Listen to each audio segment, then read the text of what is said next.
Hi friends, இன்றைக்கி நம்ம வீட்டுக்கு தேவையான யூஸ்ஃபுல்லான கிச்சன் டிப்ஸ் தாங்க பார்க்க போகிறோம். வீடியோ ரொம்ப யூஸ்ஃபுல்லாக இருக்குங்க. ஸ்கிப் பண்ணாமல் ஃபுல்லாக பாருங்கள். நீங்கள் இப்போ தான் ஃபஸ்ட் டைம் பார்க்குறதா இருந்தால் சப்ஸ்கிரைப் பண்ணிக்கோங்க. ஆல் என்ற பெல் சிம்பிள் இருக்குது, அதுவுமே கிளிக் பண்ணி வச்சுக்கோங்க. இப்போ வாங்க வீடியோக்குள்ளே போய் என்னென்ன டிப்ஸ்ன்னு சொல்லி முழுமையாக பார்க்கலாம். ஃபஸ்ட்டு டிப்பு என்னன்னு சொல்லி பார்க்கலாங்க. நம்ம வீட்டில் குழந்தைங்களாக இருக்கட்டும் பெரியவங்களாக இருக்கட்டுங்க, பிஸ்கெட் பேக்கெட் ஓப்பன் பண்ணி நம்ம கொஞ்சம் சாப்பிட்டு மிச்சத்தை அப்படி நம்ம கவரில் வச்சுருவோம் இல்லையா? அந்த மாதிரி நமக்கு வைக்கும்போது பிஸ்கெட் ஃபுல்லாக நமக்கு நமுத்து போயிடுங்க. அந்த மாதிரி நமுத்து போகாமல் இருக்க இந்த டிப்ஸை நீங்கள் ட்ரை பண்ணுங்கள். ஒரு பாக்ஸ் எடுத்துக்கலாங்க. பாக்ஸ் எடுத்துகிட்டு பிஸ்கெட் ஃபுல்லாகவே நீங்கள் சேர்த்துக்கோங்க. நான் பாருங்கள், பிஸ்கெட் ஃபுல்லாகவே நான் இந்த கப்புக்குள் நான் சேர்த்துக்கிறேங்க. இது போல் நம்ம பிஸ்கெட் ஃபுல்லாக நம்ம சேர்த்ததுக்கப்புறம் ஒரு அரை டீஸ்பூனுக்கும் மட்டும் நம்ம சர்க்கரை எடுத்துக்கலாங்க. சர்க்கரை எடுத்துகிட்டு பிஸ்கெட் மேலே எல்லா பக்கமும் படுற மாதிரி இது போல் நீங்கள் சர்க்கரை தூவிட்டுக்கோங்க. அதுக்கப்புறம் நம்ம எப்போதும் போல் டைட்டாக மூடி போட்டு க்ளோஸ் பண்ணி ஸ்டோர் பண்ணி வச்சுக்கலாம். இந்த மாதிரி நீங்கள் ஸ்டோர் பண்ணி வச்சிங்கன்னா நமக்கு பிஸ்கெட் நம்மத்தே போகாது, எப்போ வேணாலும் நம்ம எடுத்து சாப்பிட்டுக்க முடியுங்க. கண்டிப்பாக இந்த சின்ன டிப்பை நீங்கள் ட்ரை பண்ணி பாருங்கள். இந்த டிப்பு உங்களுக்கு ரொம்பவே யூஸ்ஃபுல்லாக இருக்குங்க. அடுத்த டிப்பு என்னன்னு சொல்லி பார்க்கலாங்க.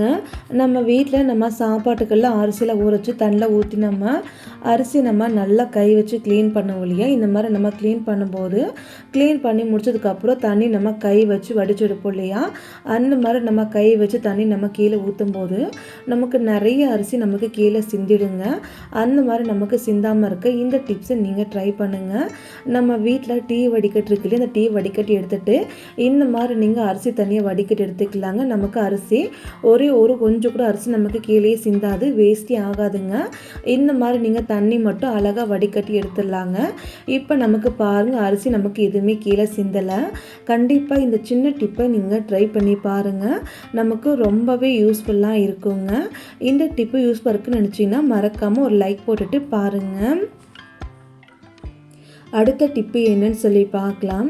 நம்ம வீட்டில் நம்ம கொஞ்சம் முட்டை வாங்கிட்டு வந்தாலும் சரி, அதிக முட்டை வாங்கிட்டு வந்தாலும் சரிங்க, எப்படி நம்ம முட்டை வாங்கிட்டு ஸ்டோர் பண்ணாலுமே அந்த முட்டை நமக்கு கொஞ்சம் நாட்கள்லேயே அழுகி போயிடும். அது மட்டும் இல்லாமல் நமக்கு முட்டை உடஞ்சுமே போயிடுங்க. அந்த மாதிரி அழுகி போகாமல் இருக்க, முட்டை உடையாமல் இருக்க இந்த சின்ன டிப்பை நீங்கள் ட்ரை பண்ணுங்கள்.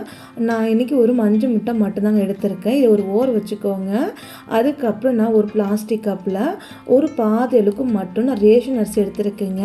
இந்த மாதிரி நம்ம அரிசி எடுத்ததுக்கப்புறம் நம்ம எடுத்து வச்ச முட்டை எல்லாருக்குள்ள இந்த முட்டை எல்லாமே இது போல் நீங்கள் அரிசிக்குள்ளே வச்சு விட்டுக்கலாங்க. இந்த மாதிரி நீங்கள் எவ்வளோ முட்டை வாங்கிட்டு வந்தாலும் சரிங்க, அதுக்கேற்ற மாதிரி நீங்கள் பெரிய பாத்திரம் வச்சு அரிசி கொட்டி இது போல் முட்டையை நீங்கள் வச்சிங்கன்னா நமக்கு முட்டை உடஞ்சி போகாது. முக்கியமாக நமக்கு முட்டை வெயில் காலமாக இருந்தாலுமே அவ்வளோ சீக்கிரம் நமக்கு உடஞ்சே போகாது. கண்டிப்பாக இந்த சின்ன டிப்பை நீங்கள் ட்ரை பண்ணி பாருங்கள். நமக்கு ரொம்பவே யூஸ்ஃபுல்லாக இருக்குங்க. அடுத்த டிப்பு என்னன்னு சொல்லி பார்க்கலாம். நம்ம வீட்டு சிங்க் உள்ளுக்குள்ளே பார்த்தீங்கன்னா அடிக்கடிக்கு பேட் ஸ்மெல்லு, கரப்பான் பூச்சி எல்லாம் நமக்கு வந்துகிட்டே இருக்குங்க. அது மட்டும் இல்லைங்க, சில சமயங்களில் சின்ன சின்ன புழுக்கள் எல்லாம் கூட நமக்கு வர செய்யுங்க. அந்த மாதிரி வராமல் இருக்க ஒரு பாத்திரத்தில் நீங்கள் ஒரு 2 சொம்பலுக்கு தண்ணி நீங்கள் லைட்டாக சூடு பண்ணி எடுத்து வச்சுக்கோங்க. சூடு பண்ண தண்ணியில் 2 டீஸ்பூனுக்கு மட்டும் நீங்கள் சோடா நீங்கள் சேர்த்துக்கோங்க. நம்ம இட்லிக்கு போடக்கூடிய சோடா தாங்க. அதுக்கப்புறம் நீங்கள் ஒரு 4 மூடி போல் வினிகர் நீங்கள் சேர்த்துக்கோங்க. வினிகர் நீங்கள் சேர்த்ததுக்கப்புறம் இந்த தண்ணி நீங்கள் கொஞ்சம் கொஞ்சமாக சிங்க் உள்ளுக்குள்ளே ஊற்றி விட்டுருங்க. இந்த மாதிரி நீங்கள் ஊற்றிடும் போது சிங்க் உள்ளுக்குள்ளே புழு பூச்சியெல்லாம் இறந்து போடும். சிங்க் உள்ளுக்குள்ளே அந்த பைப்பில் நமக்கு நல்லா கிளியர் ஆகிடும். கற்பான் பூச்சி மற்ற பூச்சி எதுவுமே வராது. அதே போல் சிங்கில் வரக்கூடிய பேட் ஸ்மெல் எதுவுமே நமக்கு இருக்காதுங்க. கண்டிப்பாக இந்த டிப்ஸை நீங்கள் ட்ரை பண்ணுங்கள். இந்த டிப்ஸை நீங்கள் வாரத்துக்கு ஒரு முறை ட்ரை பண்ணுங்கள். சிங்க் உள்ளுக்குள்ளே பேட் ஸ்மெல் பூச்சிகள் எதுவுமே நமக்கு வரவே செய்யாதுங்க. அடுத்த டிப்பு என்னன்னு சொல்லி பார்க்கலாங்க. நம்ம வீட்டில் நம்ம காலையில் கொட்டை குழம்பு செய்யணும், நைட்டு நம்ம ஊறப்போம் இல்லையா? அந்த மாதிரி நம்ம நைட்டே ஊற வச்சு காலையில் நம்ம செஞ்சோன்னா கொட்டை நமக்கு நல்லா ஊறி வந்திருக்குங்க. ஒருவேளை நைட் நம்ம ஊற வைக்க மறந்துட்டால் இந்த டிப்பை நீங்கள் ட்ரை பண்ணி பாருங்கள். நான் இன்றைக்கி ஒரு கப் அளவுக்கு மட்டும் மூக்கல் எடுத்துருக்குங்க. இந்த மூக்கல் நம்ம ஒரு ஊற வச்சுக்கலாங்க. அதுக்கப்புறம் நம்ம ஒரு கப் எடுத்துக்கலாங்க. கப் எடுத்துகிட்டு மூக்கால் ஃபுல்லாகவே நீங்கள் கப்புக்குள்ளே கொட்டிக்கோங்க. அதுக்கப்புறம் நம்ம தண்ணி ஊற்றிக்கலாங்க. நம்ம சமைக்கிறதுக்கு ஒரு 2 மணி நேரத்துக்கு முன்னாடி இந்த கொட்டையை நீங்கள் ஊற வச்சுக்கோங்க. இந்த மாதிரி நீங்கள் ஊற வச்சதுக்கப்புறம் நீங்கள் பார்த்தீங்கன்னா 2 மணி நேரம் கழித்து நீங்கள் பார்க்கும்போது அந்த கொட்டை நமக்கு மேலே ஃபுல்லாக நல்லா ஊறி வந்திருக்கும்.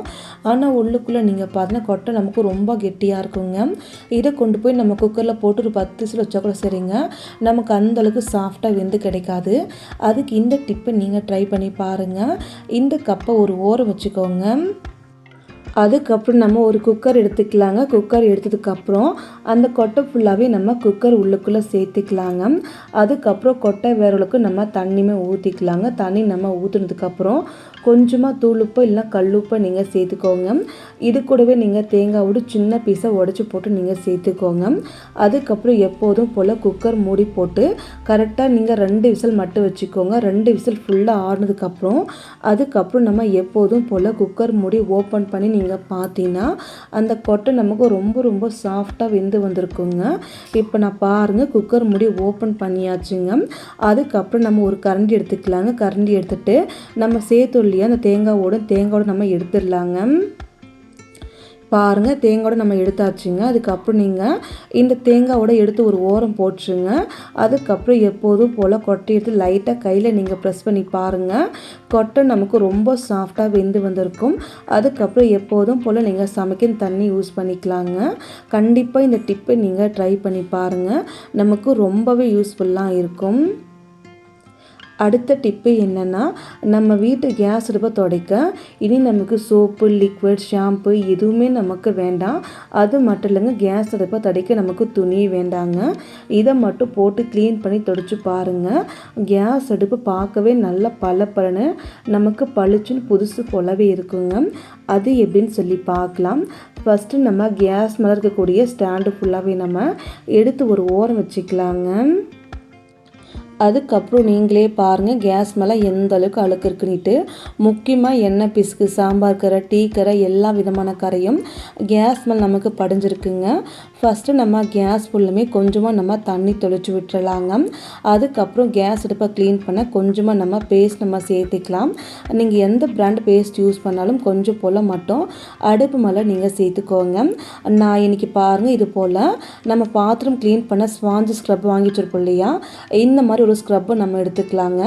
இது ஒன்று இருந்தால் போதும், பாத்ரூமும் க்ளீன் பண்ணிக்கலாம், அடுப்பும் க்ளீன் பண்ணிக்கலாம், கிச்சன் ஃபுல்லாகவும் அழகாக நம்ம தேய்ச்சி க்ளீன் பண்ணிக்கலாங்க. இப்போ நான் கோல்கேட் அப்ளை பண்ணி இது போல் எல்லா பக்கமும் நல்லா நான் தேய்ச்சிக்கிறேன். ஒரு டைம் நீங்கள் தேய்க்கும் போது நமக்கு நல்லா ரிசல்ட்டு தெரியும். ஏன்னா எல்லா விதமான அழுக்கு அதுக்கப்புறம் அந்த எண்ணெய் பிசுக்கு எல்லாமே நமக்கு போயிடுங்க. இப்போ பாருங்கள் எல்லா பக்கமும் இதே ஸ்க்ரப்பை வச்சு சோப்பு, லிக்விட், ஷாம்பு எதுவுமே போடாமல் வெறும் கோல்கேட் பேஸ்ட் வச்சு நல்லா நம்ம தேய்ச்சிக்கிறோங்க. இந்த மாதிரி நீங்கள் கேஸ் அடுப்பு ஃபுல்லாகவே நல்லா நீங்கள் தேய்ச்சி வச்சுக்கோங்க. இந்த மாதிரி நீங்கள் தேய்ச்சதுக்கப்புறம் கிச்சன் ஓரங்கள், டைல்ஸ் எல்லா பக்கமும் இதே ஸ்க்ரப்பை வச்சு நல்லா நீங்கள் தேய்ச்சி விட்டுருங்க. அதுக்கப்புறம் இதே ஸ்க்ரப்பை நீங்கள் தண்ணி ஊற்றி நல்லா நம்ம வாஷ் பண்ணிக்கலாங்க. வாஷ் பண்ணதுக்கப்புறம் நல்லா நம்ம கை வச்சு புழிஞ்சு எடுத்துக்கலாங்க. அதுக்கப்புறம் இதே வச்சு ஒரு டைம் நீங்கள் நல்லா துடைச்சா போதும். நிறைய வாட்டி நீங்கள் துடைக்கணும் அவசியம் இல்லைங்க. ஒரு டைம் 2 டைம் இதே ஸ்க்ரப் வச்சு எல்லா பக்கமும் நீட்டாக நீங்கள் துடைச்சி எடுத்துக்கோங்க. தண்ணி ஃபுல்லாகவே நமக்கு நல்லாவே அப்சர்வ் பண்ணிக்கோங்க. இப்போ பாருங்கள் நல்லா நான் துடைச்சி எடுத்துக்கிட்டேங்க. இந்த மாதிரி நீங்கள் துடைச்சி எடுத்ததுக்கப்புறம் ஸ்க்ரப்பை ஒரு ஓரம் வச்சுட்டு ஒரு டிஷ்யூ பேப்பர் நம்ம எடுத்துக்கலாங்க. டிஷ்யூ பேப்பர் எடுத்துகிட்டு கேஸ் ஃபுல்லாகவும் எல்லா பக்கமும் இது போல் நல்லா நீங்கள் துடைச்சிட்டு பாருங்கள். கேஸ் அடுப்பு பார்க்கவே நல்லா பளிச்சுன்னு புதுசு போலவே நமக்கு இருக்குங்க. ஒருவேளை உங்கள் வீட்டில் டிஷ்யூ பேப்பர் இல்லைன்னா அதுக்கு பதிலாக நீங்கள் நார்மல் பேப்பர் வச்சுமே நீங்கள் கேஸ் அடுப்பை துடைச்சிக்கலாங்க. கண்டிப்பாக இந்த டிப்பு உங்களுக்கு ரொம்பவே யூஸ்ஃபுல்லாக இருக்கும். இந்த மாதிரி நீங்கள் கேஸ் அடுப்பை க்ளீன் பண்ணிக்கலாங்க. ரொம்ப ரொம்ப ஈஸியாக வேலை முடிஞ்சிடும். இதுவே நீங்கள் துணியாக இருந்தால் துடைச்சிட்டே இருப்போம், அடிக்கடிக்கு தண்ணி ஊற்றி வாஷ் பண்ணிட்டே இருப்போங்க. அந்த மாதிரி வேலை நமக்கு கிடையவே கிடைக்காதுங்க. இந்த மாதிரி நீங்கள் க்ளீன் பண்ணிக்கோங்க. அதுக்கப்புறம் எப்போதும் போல் முன்னாடி நம்ம யூஸ் பண்ணலையே இது போல் ஸ்பாஞ்ச் ஸ்க்ரப்பு தண்ணிட்டு நல்லா க்ளீன் பண்ணிட்டு எப்போதும் போல் பாத்திரம் க்ளீன் பண்ண யூஸ் பண்ணிக்கலாம். கேஸ் அடுப்பை க்ளீன் பண்ண யூஸ் பண்ணிக்கலாங்க. கண்டிப்பாக இந்த டிப்பு உங்களுக்கு ரொம்பவே யூஸ்ஃபுல்லாக இருக்கும். மறக்காமல் ட்ரை பண்ணுங்கள்.